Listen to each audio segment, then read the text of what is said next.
Vanessa Millet, ravie de vous retrouver dans cette nouvelle vidéo. Pourquoi se compare-t-on sans arrêt aux autres?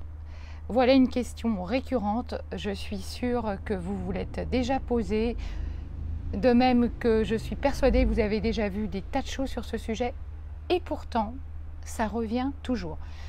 Ce matin, j'ai une cliente qui vient me voir et qui me dit, voilà, mon problème, c'est que je n'arrive pas à me réaliser parce que je suis sans arrêt en train de me comparer aux autres. Est-ce que c'est votre cas? Répondez-moi en commentaire sous la vidéo. Et je vous invite aussi d'ailleurs à aller dans le lien de la description pour aller télécharger mon guide. Vous verrez, il y a quelques astuces sympathiques. Se comparer aux autres. Pourquoi on le fait? Alors tout d'abord, c'est hyper légitime de se comparer. On le fait tous, hein, moi la première.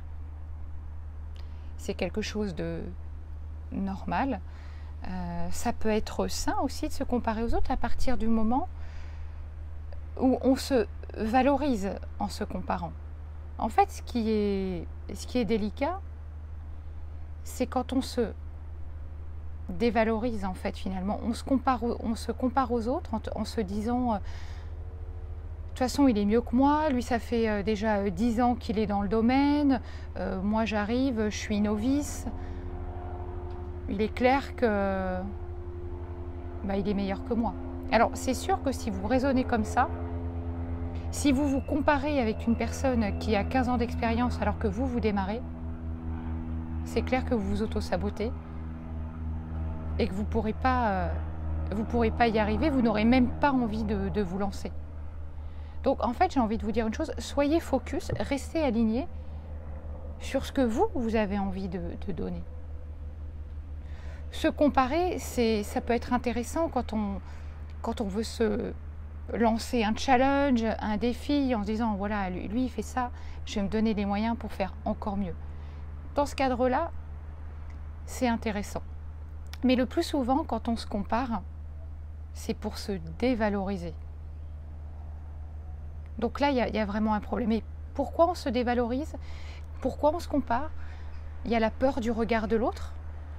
Elle est légitime. Et je peux vous dire que quand j'ai démarré dans le métier de coach, j'avais peur moi aussi. Peur d'être moins bien qu'un tel, peur de me dire mais il y a tellement d'offres en la matière, qu'est-ce que moi, Vanessa Millet, je peux apporter au monde? Et finalement, ces réflexions-là, elles vous entraînent vers le bas et vous vous auto-sabotez. Vous aurez toujours 1001 raisons pour vous comparer, pour vous dire qu'un tel est mieux que vous.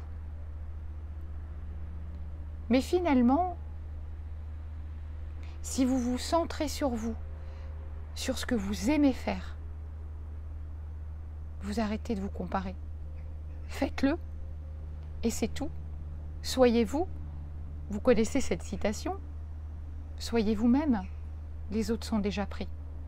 Alors peut-être que pour être soi-même, ça demande aussi d'apprendre à mieux se connaître. Est-ce que vous connaissez vos valeurs? C'est vraiment la première des choses que je fais travailler dans mes coachings. C'est vraiment apprendre à définir ses valeurs. Mais ça ne suffit pas de définir ses valeurs. Parce que peut-être que vous pensez les connaître, vos valeurs, mais finalement ce sont des valeurs que vous aviez quand vous étiez plus jeune. Des valeurs héritées, des valeurs qui sont derrière vous. Mais aujourd'hui, qu'est-ce qui est important pour vous? Quelle est la personne que vous voulez devenir et vers quoi vous voulez aller? Posez-vous ces questions-là et ensuite apprenez à les incarner, vos valeurs. Et pour apprendre à incarner vos valeurs, posez-vous des objectifs simples. Posez des actions simples de préférence. Pourquoi? Parce que si vous posez des actions simples, vous allez atteindre vos objectifs. Et au fur et à mesure, vous pourrez vous donner des objectifs plus hauts, plus challengeants, etc. Pour arrêter de se comparer aux autres, j'ai envie de dire déjà, mais lâchez prise de vos croyances, libérez-vous de vos chaînes.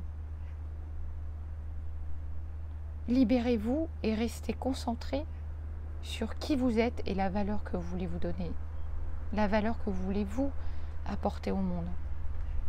On pense toujours que la concurrence va nous empêcher de nous réaliser, mais au contraire, plus il y a de concurrence, plus le marché est grand finalement. Donc posez-vous aussi cette question. Quand je me compare à quelqu'un, quel est le besoin que je ne comble pas derrière? Qu'est-ce qui m'amène à me comparer à l'autre? Et est-ce que je le fais depuis toujours? Est-ce que je me suis toujours comparée aux autres? Ou est-ce que c'est arrivé plus tard? Toutes ces questions, elles sont vraiment fondamentales.